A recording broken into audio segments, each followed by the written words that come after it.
Hey, muy buenas noches a todos. Deseo de todo corazón que el amor de Cristo Jesús esté con todos ustedes. Amplexus in Cristo. Dios les bendiga mucho y sean bienvenidos esta hermosa noche a lo que es nuestro estudio devocional bíblico, sistemático y expositivo de la palabra de Dios en base a 1 de Tesalonicenses, capítulo 5, versículos del 12 al 13, lo que hemos titulado en esta ocasión la autoridad pastoral. Así que pues mis hermanos, dicho una vez eso, vamos a comenzar. Como siempre me gustaría iniciar invitándolos a que nos acompañen en todas nuestras transmisiones en vivo que tenemos aquí en Nueva Generación para Cristo, que son 3 a la semana, los días miércoles, viernes y domingos. Miércoles y viernes a la misma hora, 9:30 de la noche, hora en base de la Ciudad de México, y domingos 8:30 de la noche, hora igual en base de la Ciudad de México. Los días miércoles siempre vamos a tener aquí un estudio devocional bíblico, sistemático y expositivo en base a la palabra de Dios. Ahorita ya casi terminamos 1 de Tesalonicenses, continuaremos posteriormente, si el Señor lo permite, con 2 de Tesalonicenses. Así que te esperamos aquí todos los miércoles a las 9:30 de la noche para nuestro estudio bíblico. Los días viernes te esperamos para tocar temas diversos y especiales que son a sugerencia y petición de ustedes y fundamentados en la Escritura. Este próximo viernes vamos a hablar acerca del Salmo 11, que es un tema que nos sugirió la hermana Blanca Rocha. Así que no te lo pierdas, viernes a las 9:30 de la noche. Y los días domingos te esperamos aquí 8:30 de la noche para tener nuestra reunión de oración. Reunión de oración a las 8:30 de la noche aquí en Nueva Generación para que esté todos los domingos. Dicho eso, pues vamos a comenzar, mis hermanos, con nuestro estudio bíblico de esta ocasión. Vamos a iniciar, como siempre, haciendo una aclaración muy importante. Hoy vamos a leer 1 Tesalonicenses 5, del 12 al 13, lo cual es una epístola paulina, es decir, una carta escrita por el apóstol Pablo. Pero esto no quiere decir que simplemente son las palabras de un hombre, que fue Pablo el que lo escribió y ya. No, tenemos que entender hoy la inspiración de las Escrituras. Creer que verdaderamente es la palabra de Dios, palabra profética más segura, viva y eficaz. Entender la inspiración plenaria y verbal de las Sagradas Escrituras, cosa misma que se menciona en 2 de Timoteo 3:16, que toda la Escritura ha sido inspirada por Dios. Y como toda la Escritura ha sido inspirada por Dios, por lo tanto la Biblia es perfecta de principio a fin. Del Génesis al Apocalipsis, la Biblia es inerrante, infalible, fiel, verdadera, cristocéntrica. Es centrada en nuestro Señor Jesucristo. Pero no creemos nada más en la inspiración de la Escritura, sino también en su suficiencia. Creemos que la Biblia es suficiente para poder traer salvación. No me avergüenzo del Evangelio porque es poder de Dios para salvación. Y en las Escrituras está revelado el Evangelio. Porque Pablo dice, toda la Escritura es inspirada por Dios. Bueno, Dios por medio de Pablo dice, toda la Escritura es inspirada por Dios, pero además de todo, y es útil para enseñar, para redarguir, para corregir, para instruir en justicia. Dicho eso, vamos a iniciar. Un par de recomendaciones antes de comenzar. La primera, ten tu Biblia en la mano, ya que hoy vamos a estudiarla. Igual si quieres tener algo en que apuntar, cualquier comentario que tú creas pertinente, perfecto. Una hoja, libreta, pluma, lápiz, lo que tú quieras. Igual te invito a que puedas de alguna forma invitar a tu familia a ver esta transmisión junto contigo, para que hoy podamos juntos, hoy cada uno de nosotros en sus casas, aprender de la Escritura junto a nuestras familias y tener un momento devocional, ¿no? Y como siempre les pedimos el favor, si nos ayudan a compartir esta transmisión en sus redes sociales para alcanzar únicamente a más personas con la palabra de Dios. Dicho eso, vamos a iniciar. Buenas noches a aquellos que se van conectando. Tenemos ahí a Marta, tenemos también a Ulises Muñoz, tenemos por aquí también a Esforcémonos, seamos valientes. Pues bueno, vamos a iniciar. 1 Tesalonicenses capítulo 5, versículos 12 al 13, dice: os rogamos, hermanos, que reconozcáis a los que trabajan entre vosotros y os presiden en el Señor y os amonestan, y que los tengáis en mucha estima y amor por causa de su obra. Tened paz entre vosotros. Y lo que hoy vamos a hablar y en lo que nos vamos a centrar en esta noche, en base a estos dos versículos que vamos a leer en 1 Tesalonicenses 5, es en la autoridad pastoral, ya que aquí nos está hablando acerca de un llamado muy específico que tienen algunos hombres dentro de la iglesia, el cual es un llamado al ministerio pastoral. Debemos entender algo, hermanos. que dentro de la Biblia, en el Antiguo Testamento no encontramos nunca una institución de la autoridad pastoral. Es más, la iglesia visible como tal todavía no existía. Había gente dentro del Antiguo Testamento que eran salvos, que tenían una relación con Dios, pero que como tal no conformaban una iglesia como venimos a conocerle en el Nuevo Testamento. Por lo tanto, no había pastores. En el Antiguo Testamento vemos una predominación de otro tipo de figuras de autoridad, como lo eran los profetas, como lo eran los sacerdotes, entre otros, ¿no? Entonces, en el Nuevo Testamento venimos a tener la iglesia, venimos a ver la iglesia instituida por primera vez en el libro de los Hechos, y desde ese momento Dios viene a instituir a una autoridad que pudiera de alguna forma ejercer un liderazgo dentro de la iglesia, y esta autoridad son los pastores, los ministros. Desde entonces, desde los tiempos después de Cristo, desde el primer siglo, ya existían los pastores. Ya había la evidencia, ya había los vestigios, por así llamarlos, de los primeros pastores, de los líderes. Es más, cuando Pablo narra su conversión a los Gálatas, dice en Gálatas capítulo 2, está narrando Pablo su conversión, dice que después de que se convirtió, dice, fui a las columnas de la iglesia, o sea, a los líderes de la iglesia, a los pastores de la iglesia en ese entonces. Y dentro de ellos se nos menciona a uno muy importante, ¿no? A Pedro, que lo vemos siempre figurando un papel de autoridad dentro de la iglesia, cuando hay reuniones en el libro de los Hechos, cuando la iglesia tiene que discutir algunas cosas en el libro de los Hechos, vemos a Pedro como una autoridad dentro de la iglesia. Entonces, desde ese entonces ya había ministros, ya había pastores, hermanos. Timoteo, por ejemplo, era pastor de la iglesia de Éfeso, a pesar de su corta edad. Y desde ese tiempo, hermanos, ya existían los ministros y los pastores en la iglesia primitiva, en la primera iglesia. Aquí tenemos que hacer una aclaración muy importante. Cuando nos referimos a pastores, nos referimos única y exclusivamente a hombres. Hombres, solamente hombres, pueden ejercer el ministerio pastoral. El ministerio pastoral femenino o que existan mujeres pastoras es algo totalmente antibíblico. No existe dentro de las Sagradas Escrituras. No es bíblico que una mujer sea pastora. No vamos a ahondar ahorita en ese tema. Simplemente es necesaria hacer esa aclaración que las pastoras o el ministerio pastoral femenino no es bíblico, no es correcto, no es justo delante de los ojos de Dios y es por lo tanto pecado. No podemos llamarlo de otra forma más que una práctica pecaminosa el que una mujer sea pastora. Evidencia bíblica hay mucha. Tenemos 1 Corintios capítulo 11, tenemos 1 Timoteo capítulo 2, tenemos muchos otros más textos de la Escritura en los cuales nos habla acerca de esta prohibición de ejercer un ministerio pastoral por parte de una mujer. Ahora, debemos de entender que hay muchas cosas que son necesarias, pero no todo lo necesario es legítimo. Imaginemos esto. ¿Qué tal que en una iglesia se necesita alguien que lidere esa iglesia, que comparta la palabra en un púlpito, y es una necesidad muy grande porque no hay nadie y no hay hombres que lo ejerzan? Entonces, en base a la necesidad, ¿una mujer puede ser pastora? No, porque no es legítimo. ¿Es necesario que haya un líder espiritual en la iglesia? Claro que sí, pero no es legítimo que una mujer sea pastora. ¿Sí me entienden, hermanos? De otra forma sería pragmatismo, el decir que, bueno, es que puede funcionar, aunque no sea un hombre. Pragmatismo. Y eso no es bíblico. Ahora sí centrándonos en el ministerio pastoral masculino de un varón. La Biblia no es machista, la Biblia no es degradante hacia la mujer, la Biblia no es retrograda, no es anticuada, no es nada de eso. Simplemente Dios instituyó esas ordenanzas, esos roles, porque Él así lo quiso. Y yo no tengo ningún derecho de cuestionar a Dios de por qué lo hizo. Y mucha gente, bueno, ¿qué pensaría Jesús? Puede decir mucha gente, ¿no? ¿Qué pensaría Jesús acerca de esto? ¿A poco Jesús no le permitiera a una mujer predicar? Por supuesto que no. ¿Sabes por qué?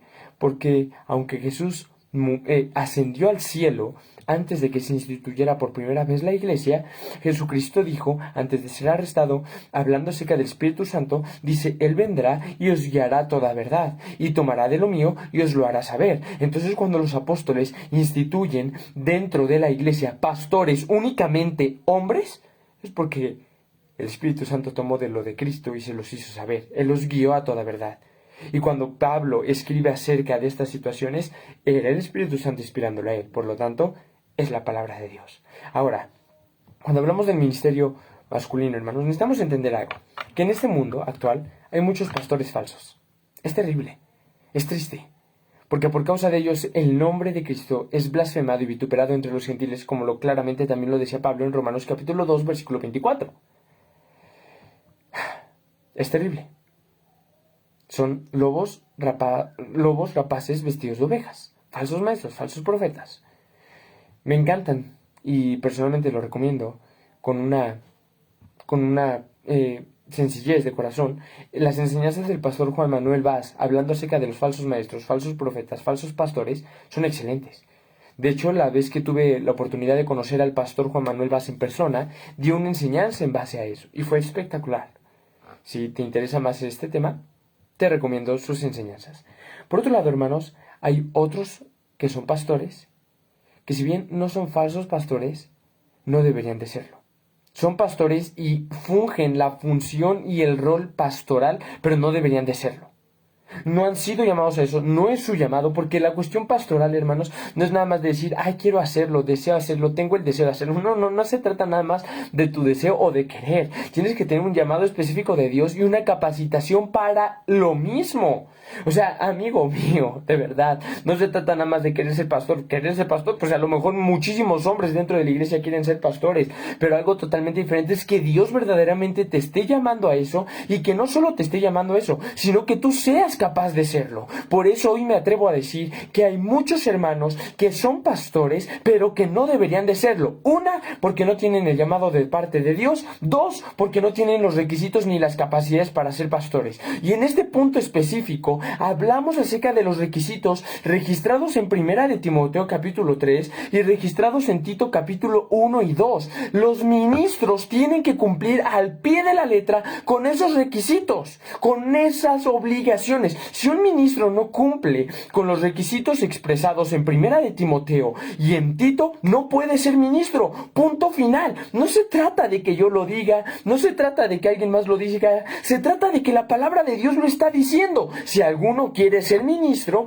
tiene que cumplir con estas y estas características y obligaciones. Si un hombre no cumple con esos requisitos, simplemente no puede ser pastor, no puede ser ministro, porque la palabra de Dios así lo dicta. Te guste a ti o me guste a mí, así es como es. Punto y se acabó, punto y final. No se trata si estamos de acuerdo o no con lo que la palabra de Dios dice. Se trata de que lo que la palabra de Dios dice es lo que es y punto final.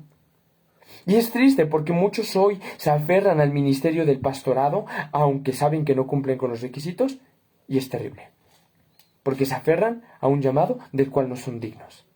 Nada más por tener un ministerio, se aferran al llamado pastoral, aunque no son dignos de ese ministerio porque no cumplen con los requisitos. Deberían de arrepentirse, bajarse del púlpito y decir, yo no he sido apto para este ministerio. Porque no es cualquier cosa, amigo. Déjame decirte que el pastorado, el ministerio pastoral, es una responsabilidad gigantesca. Es una responsabilidad enorme. Es una responsabilidad muy, muy grande. Demasiado grande. A tal punto que los pastores, date cuenta, los pastores son como aquellos atalayas que se expresan en Ezequiel, que dice, si tú le avisas al pueblo y el pueblo te ignora, no hay problema. El juicio será sobre el pueblo. Tú quedarás exento porque tú avisaste, porque tú cumpliste con tu función.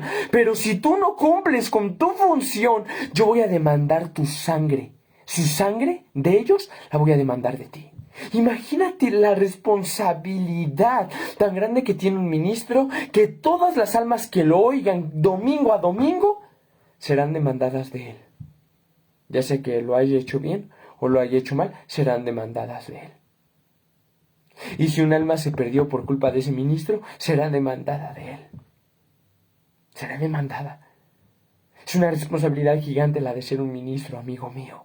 Gigantesca. No cualquiera puede ser un ministro. No cualquiera puede ser un pastor. Y déjame de una vez decírtelo. Algunas personas, yo lo digo, y lo digo con mucha sencillez, con mucha humildad, me dicen pastor a mí, me mencionan a mí como pastor. Yo hoy, con toda sencillez y humildad delante de ustedes, hermanos, les digo, no soy pastor, no soy ministro. al menos no ahorita. ¿Es un deseo que tengo en mi corazón? Por supuesto que sí, pero me estoy preparando, hermanos, porque al menos ahorita no soy digno de ese llamado. No tengo la capacidad ahorita de ese llamado, pero me sigo preparando para que en el momento en que si es la voluntad de Dios me haga llamado, poder estar preparado. Pero básicamente los requisitos que se empiezan en la Escritura son los requisitos de un cristiano maduro, de un cristiano, de un hombre piadoso. No es cualquier cosa el llamado pastoral, hermanos. Involucra tantas horas y dedicarse a tiempo completo a esa labor. Porque no es nada más preparar un sermón y ya, no, es atender a la iglesia, es atender a las necesidades de los hermanos, es velar por las necesidades de los hermanos, y ahorita lo vamos a ver aquí en 1 Tesalonicenses 5, 12 y 13. No es cualquier cosa, hermano, no es cualquier cosa, porque no se trata de que, bueno, soy pastor, me toca predicar el domingo, pues ¿qué predicamos? La parábola del sembrador. No, no se trata de eso. No se trata de sacarte cualquier tema de la manga y decir, bueno, así ya soy ministro. No. No, déjame decirte que estás muy equivocado si piensas que eso es el llamado pastoral. Y es triste porque muchos pastores hoy en día así es como lo ven. Me toca predicar el domingo, bueno, vamos a predicar acerca de Jacob y Esaú. Y nada más te pones a leer el texto de Génesis que nos habla acerca de Jacob y Esaú. Ahí sacas algunas palabras que en el hebreo, que es el idioma original. Pues si predicas algo del Nuevo Testamento, sacas la palabra en griego en el original y listo, ya tienes tu sermón. No, no es así. No es así. No es así. Charles Spurgeon, si quieres profundizar más acerca de la labor pastoral, Charles Spurgeon tiene un libro espectacular, yo lo leí y me quedé impactado, que se llama Discursos a mis estudiantes, y ahí habla Spurgeon sobre el ministerio pastoral. Spurgeon tenía una escuela para pastores en la cual él aceptaba a muy pocos hombres que verdaderamente tenían el llamado de parte de Dios para ser ministros, y él los preparaba para poder tener la capacidad doctrinal, teológica, etcétera, etcétera, para poder de alguna manera ejercer ese ministerio. Y en ese libro habla acerca de todos los puntos, Discursos a mis estudiantes, habla acerca de todos los puntos que un pastor debe de tener. Y es algo impresionante, impresionante. Impresionante, porque una vez Spurgeon cuenta que llegó un hombre a su oficina y le dijo, quiero estudiar en su escuela para pastores. Y Spurgeon le dijo, hola, buenas tardes, ¿cómo estás? Es un placer. ¿Por qué quieres estudiar? Porque he recibido el llamado de parte de Dios, porque tengo muchas habilidades, soy erudito. Y el hombre, dice Spurgeon, el hombre era un hombre preparadísimo, tenía un conocimiento Spurgeon. Imagínate, Spurgeon, amigo mío, tenía más de 1000 libros en su estante y sabía a la perfección dónde estaba cada uno de ellos, y cada uno de ellos él los había leído. O sea, Spurgeon era una máquina en una cuestión intelectual y en el conocimiento que tenía. Y Spurgeon mismo narra que este hombre que llegó, dice, tenía un conocimiento impresionante. Pero Spurgeon le dijo, no puedes ser pastor, no vas a estudiar en mi escuela para ser pastor, porque no tienes la sencillez y la humildad para ser un ministro. Amigo, es tiempo de que los ministros vuelvan a la senda antigua. Spurgeon pasaba horas, y cuando me refiero a horas, no me refiero a una, ni a dos, ni a tres. Me refiero a horas, más de 10 horas cada día, preparando su sermón del día domingo. Y no solo preparándolo, porque no nada más se trata de escudriñar la escritura y preparar el sermón, sino también oración. Y Spurgeon cuando predicaba era impresionante. Hay otro libro espectacular que se llama El enfoque en el Evangelio. Charles Spurgeon, cuando él iba caminando hacia el púlpito, él iba repitiéndose, creo en el Espíritu Santo, creo en el Espíritu Santo, creo en el Espíritu Santo, porque Spurgeon sabía que su predicación, aunque fuera muy elocuente, nada iba a servir si no tenía el Espíritu Santo junto con él. Y date cuenta del éxito de alguna forma ministerial en la vida de Spurgeon, éxito que obviamente entendemos que fue a base de Dios. Hermano, la iglesia de Spurgeon tenía cada domingo más de 20,000 asistentes, en los cuales había salvaciones. Cada domingo había salvación. Es tiempo de que los pastores vuelvan a la senda antigua. Jonathan Edwards, ministro en los Estados Unidos, pasaba a veces 17 horas encerrado en una habitación, escudriñando la palabra, orando al Señor. Hermanos, no es cualquier cosa ser ministro. Ahora, como no es cualquier cosa, necesitamos entender la importancia que esto tiene. Dentro de la iglesia, hermanos, única y exclusivamente, eso lo dejamos claro, no existe el totalitarismo cristiano en la que el pastor es el que manda, yo doy las órdenes, yo hago aquí todo, a mí nadie me cuestiona, no es una dictadura espiritual, eso es una aberración, como en muchas sectas hoy en día lo hay, ministros donde nada más llegan a que los atiendan, llegan a que les laven los pies, pero nunca sirven y nunca hacen nada por la iglesia y son simplemente asalariados, gente que no le interesa ni siquiera las ovejas, que nada más están viendo billetes, que nada más están viendo beneficio propio y no le interesan las ovejas. No, un verdadero ministro da la vida por las ovejas de Cristo. No es un asalariado. No le interesa el beneficio que pueda obtener de esa labor, sino el beneficio que él pueda dar por medio de Dios pueda dar por medio de él para la iglesia. Y nosotros, hermanos, necesitamos entender que dentro de la iglesia, única y exclusivamente, la cabeza de la iglesia es Cristo. Aleluya, gloria a Dios, únicamente, siempre en la Biblia, 1 Corintios 12, Romanos capítulo 12, se nos habla que la cabeza de la iglesia es Cristo, nada más. Toda la demás cuerpo de Cristo es la iglesia. Algunos somos manos, otros somos pies, otros somos brazos, algunos plantan, otros riegan, dice Pablo, ¿no? Pero Dios es el que da crecimiento, porque Él es la cabeza. Nosotros somos el cuerpo, pero aunque todos somos iguales, espiritualmente hablando, yo no soy superior a ustedes y ustedes tampoco son superiores a mí. Dentro de la iglesia hay una jerarquía, o sea, aunque nadie es superior delante de Dios, es decir, yo soy el pastor, entonces yo estoy más cerca de Dios, Dios me habla más a mí, Dios me ama más a mí. No, eso no es correcto, eso no es bíblico. Somos iguales delante de Dios como hermanos en Cristo, pero a pesar de eso hay una jerarquía en la iglesia. ¿A qué me refiero? Dios ha instituido autoridades en la iglesia. Y la principal de estas es el pastor. Es el ministro. Él es el que lleva el liderazgo de la iglesia. Él es el que lleva la autoridad que Dios le ha dado dentro de la iglesia. Él tiene la responsabilidad no solo de preparar un sermón y de orar, no, sino de velar por esas almas, cuidarlas, amarlas, protegerlas. Es por algo se les llaman pastores. Así como un pastor verdadero, literal, cuida a sus ovejas, a su rebaño, es la labor que tiene el ministro. ¿Cuál es nuestra labor entonces, hermanos? Fíjate bien, Pablo era pastor de muchas iglesias porque él de alguna forma las fundó, por así decirlo, con la predicación del Evangelio. Y fíjate lo que Pablo le exhorta a los tesalonicenses. Pablo llegó a Tesalónica, recuerda, Pablo llegó golpeado de Filipos, llegó mal, llegó a lo mejor cansado, herido, huyendo de Filipos. Llega a Tesalónica, predica el Evangelio, hay salvación, se funda la iglesia, hay hermanos que se están convirtiendo a Cristo y en ese momento empieza la persecución. Y Pablo tiene que volver a huir. Entonces, imagínate. Y entonces Pablo escribe la primera carta, 3 a 6 meses después de su visita a Tesalónica, y les dice, hermanos, os rogamos, les rogamos, hermanos. Y es lo que hoy quiero transmitirte a ti, hermano, te ruego que reconozcas a los que trabajan entre vosotros, que reconozcan a los que trabajan entre vosotros y os presiden en el Señor, que los reconozcamos, hermanos. Y por reconocimiento no me refiero así como cuando, por ejemplo, una persona va a la morgue y reconoce un cuerpo y dice, ah, sí, es ella es mi hija, o ah, sí, él es mi hijo. No, nos referimos aquí a un reconocimiento como por ejemplo, cuando tú te gradúas de la preparatoria con mención honorífica, te entregan un reconocimiento. Y no me refiero a que le entregues a un pastor el reconocimiento, no. No se trata como si fuéramos youtubers que nos entregan placas por 100,000 suscriptores, no. Sino de poder decir, reconócelo. Reconoce esa autoridad que Dios ha instituido. No la idolatres, porque la idolatría no es buena. Maldito todo aquel que confía en el hombre, dice la palabra. Pero sí, reconócela.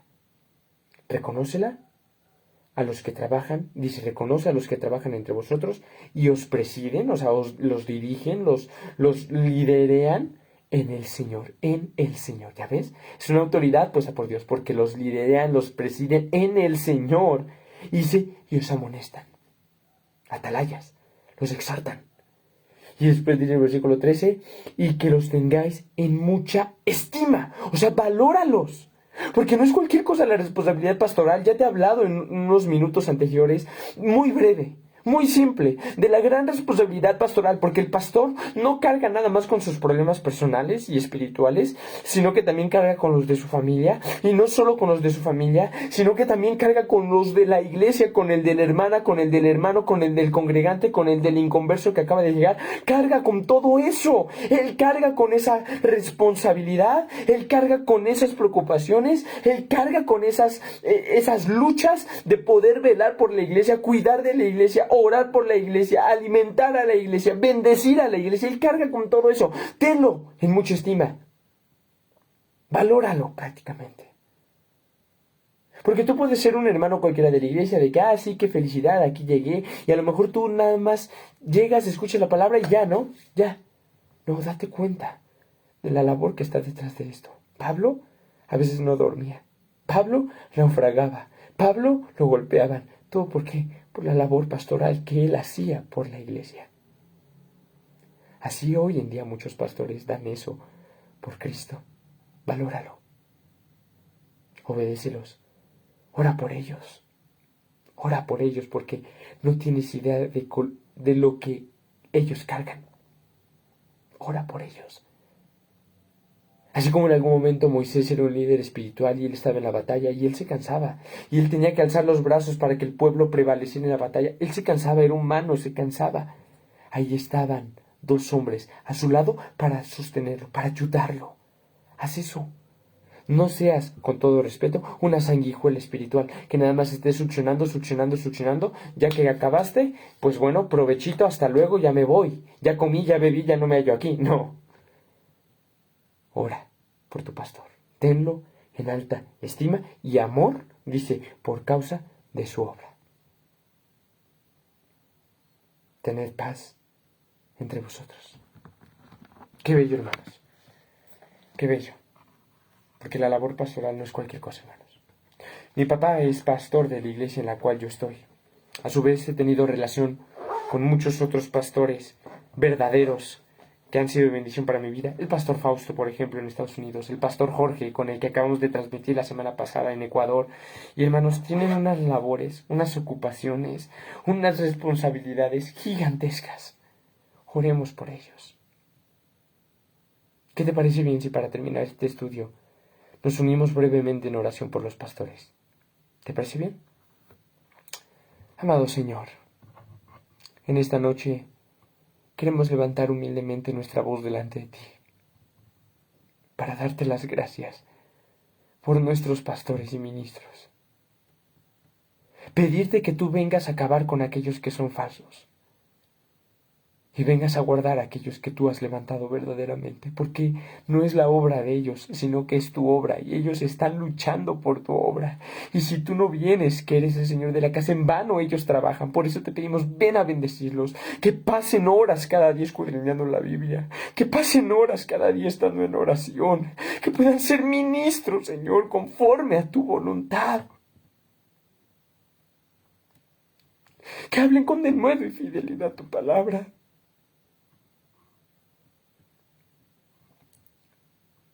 Levanta más hombres, Señor. Levanta más. Que cumplan con los requisitos y con la capacitación que tú pides. En tu nombre. Amén y amén. Amén. Otras enseñanzas, hermanos, que les recomiendo que hablan, hay un varón de Dios que habla mucho acerca del llamado pastoral y del ministerio y lo que implica, y es Paul Washer. Ay, hermanos, cada vez que escucho una enseñanza de Paul, es hermoso porque Dios habla mucho a través de ese hombre. Hermanos, son hombres que Dios ha bendecido mucho, ministros como Juan Manuel Vaz, Paul Washer, John MacArthur, Henry Tolopilo, Josías Grauman, Miguel Núñez, Sugel Michelin, pero son hermanos que de alguna forma la mayoría ya son avanzados de edad. Dios necesita levantar más hombres. Admiremos a esos hermanos en un sentido no de idolatrarlos, sino de ver la gran labor que ellos han ejercido y que Dios levante, que nuestro clamor sea que Dios levante más hombres así. Pues que el Señor les bendiga mucho, mis amados hermanos. Espero que les haya sido de bendición esta transmisión en vivo. Gracias a Dios por la oportunidad, aunque nos dio justo la semana pasada, de estar con el pastor Jorge Rodríguez hablando del confesionalismo. Si no has visto la transmisión, te invito a que la puedas ver. Está la repetición aquí guardada en esta página. Igual el día viernes hablamos un poco acerca de la suficiencia de la palabra de Dios, que tiene relación con lo que hoy estudiamos. Primero Dios, dentro de 8 días vamos a estudiar lo que sigue de 1 Tesalonicenses capítulo 5. Vamos a continuar con el versículo 13. El viernes, ya les decía, vamos a hablar acerca del Salmo 11, a sugerencia y petición de la hermana Blanca Rocha. El domingo, reunión de oración. Mis hermanos, antes de terminar, un par de cosas. La primera, les pido disculpas por cancelar la transmisión del día domingo. Vino una hermana de Cancún, muy amada en el Señor, y nos reunimos con ella, mi familia y yo, y llegué a casa, su casa cuando gusten, como a las 10:30 de la noche más o menos, 10:30, 11 aproximadamente. Entonces por eso no pudimos realizar la transmisión, hermanos, el día domingo. Les pido una disculpa. La otra situación, hermanos, es que gracias por sus oraciones por el hermano Marco Álvarez. Él es de Monterrey, que ayer lo operaron del corazón, de los pulmones más bien. Tenía muchos coágulos, hermanos. Era una cirugía delicada. Se los quitaron todos. Está aquí en el Instituto Nacional de Cardiología, en el sur de la ciudad. Gracias a Dios, hermanos, la cirugía duró 12 horas, pero todo salió bien. Ahorita ya está en recuperación, su recuperación va bien. Sigamos orando por su recuperación, por su pronta recuperación de esta cirugía, mis hermanos, y gracias por sus oraciones. Finalmente les pido que ahorita, en esta noche, aunque sea un breve momento antes de que ustedes vayan a descansar, se acuerden de un servidor en sus oraciones. Mañana tengo exámenes finales, hermanos, nuevamente. Ya casi termina el semestre y estos son los últimos exámenes finales de este tercer parcial. Van a ser exámenes, hermanos, de neurología, todo lo que es sistema nervioso, cerebro, neurología, exámenes finales de neurología, exámenes finales de nefrología, todo lo que es mi morfofisiología renal, todo lo relacionado con los riñones. Van a ser exámenes de esas dos materias, hermanos. Son 100 preguntas, hermanos, 100 preguntas. Gracias a Dios, hermanos, yo ya estudié. Terminé de estudiar antes de la transmisión. Estudié lo más que pude, hermanos. No están para saberlo, ¿verdad? Pero desde las 8 de la mañana hasta ahorita estoy estudiando sin parar. Sin parar. Hasta ahorita antes de la transmisión, literal, 5 minutos antes de la transmisión terminé todos los temas. Sin parar, hermanos, estudiando. Más de 10 horas estudiando, hermanos. Con descansos nada más para comer, y para desayunar y para comer, hermanos. Gracias a Dios ahorita ya acabé. Quiero ir a descansar, porque pues estoy cansado, hermanos, de estar estudiando todo el día. Y aparte que mañana son a las 7 de la mañana los exámenes, entonces me tengo que parar a las 6 de la mañana para estar listo. Entonces, hermanos, pues que Dios me ayude y me dé gracia para poder responder esos exámenes con sabiduría, hermanos. Esa es mi oración. No pido ser el mejor del salón o la mejor calificación, simplemente tener la gracia suficiente para poder responder bien eso. Sabemos que toda la sabiduría y la inteligencia proviene de Dios. Es eso, mis hermanos. Muchas gracias. Y ya, hermanos, primero Dios, ya la próxima semana tengo solo como clases toda la semana próxima, pero ya no son clases como tal, hermanos, sino que son como... Es una semana chistosa que ocurre siempre al final del semestre, en la que tenemos como retroalimentación, cómo nos fue, qué hubiéramos mejorado, cosas así. Y ya después de eso, vacaciones, hermano. Y empezamos con nuestra serie de las doctrinas de la gracia, que vamos a empezar desde el viernes 23, me parece. Viernes 23 de junio vamos a empezar con las doctrinas de la gracia. Van a ser 6 enseñanzas, así que prepárense. Esas enseñanzas de esos viernes van a estar espectaculares, hermanos. Y pues bueno, ¿qué más podemos decir? Creo que eso es todo, hermanos. Igual oraciones, porque mañana jueves son mis exámenes finales, pero el día viernes también tengo exposición final. Yo y mi equipo tenemos que hacer una exposición de 15 minutos sobre hipertensión. Vamos a hablar sobre epidemiología, histología, fisiopatología, complicaciones, factores de riesgo, todo eso relacionado a la hipertensión. Y son delante de 3 doctores que nos van a evaluar, entonces que también Dios nos ayude, hermanos. Pues que el Señor les bendiga mucho, hermanos. Aquí seguimos al pendiente, aquí seguimos, hermanos, dándole duro, luchando espiritualmente, hermanos, aquí esforzándonos por continuar adelante con esta página, hermanos, y que el Señor les bendiga mucho a todos. Estamos aquí para servirles en lo que se ofrezca. No duden en contactarnos. Cualquier cosa, mándenos mensaje y con gusto lo responderemos en el momento en que yo tenga una chance libre. Con gusto, hermanos. Y pues bueno, hermanos, aquí estamos para servirles. Les mando un fuerte abrazo a todos. Gracias por acompañarnos. Y bueno, hermanos, como siempre terminamos, al único y sabio Dios. Sea gloria mediante Jesucristo para siempre. Amén.